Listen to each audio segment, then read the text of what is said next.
সাবেক প্রধানমন্ত্রী শেখ হাসিনা, সাবেক স্বরাষ্ট্রমন্ত্রী আসাদুজ্জামান খান কামাল এবং সাবেক আইজিপি চৌধুরী আব্দুল্লাহ আল মামুন সাহেবের বিরুদ্ধে মানবতা বিরোধী অপরাধের যে বিচার চলছে তার আজকে সাক্ষ্য গ্রহণের জন্য দিন ধার্য আছে। আজকে আমরা 4 জন সাক্ষীর হাজিরা দিয়েছি। এই ক্ষেত্রে 2 জন সাক্ষী সাক্ষ্য এখন পর্যন্ত শেষ হয়েছে, জেরা এবং জবানবন্দি। এই 2 জন হচ্ছেন ডাক্তার মাহফুজুর রহমান, উনি ন্যাশনাল ইনস্টিটিউট অব নিউরো সায়েন্সের সহযোগী অধ্যাপক এবং ওই বিভাগ হাসপাতালের একজন নার্স, সিনিয়র স্টাফ নার্স সাক্ষী দিয়েছেন।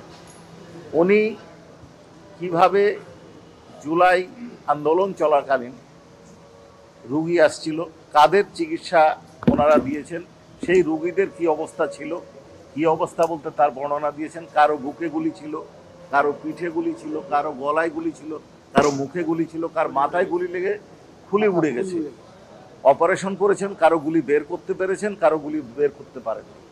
উনি 575 জন রুগী যাদেরকে হাসপাতালে উনি বহির্বিভাগে, ওনার হাসপাতালের বহির্বিভাগে চিকিৎসা দেওয়া হয়েছে।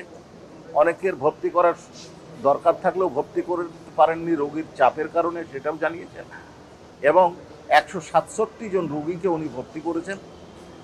তাদের মধ্যে 33 জন মারা গেছেন। 33 জনের মধ্যে 4 জন আসছিল মৃত অবস্থায়, আর বাকি 29 জন চিকিৎসাধীন অবস্থায় মারা গেছে।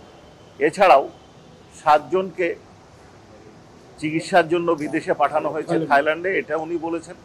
এবং তাদের যে অবস্থায় যাদেরকে বিদেশে পাঠানো হয়েছে, এই 7 জন সহ আরেকজন, মোট 8 জনের বিষয়ে একটি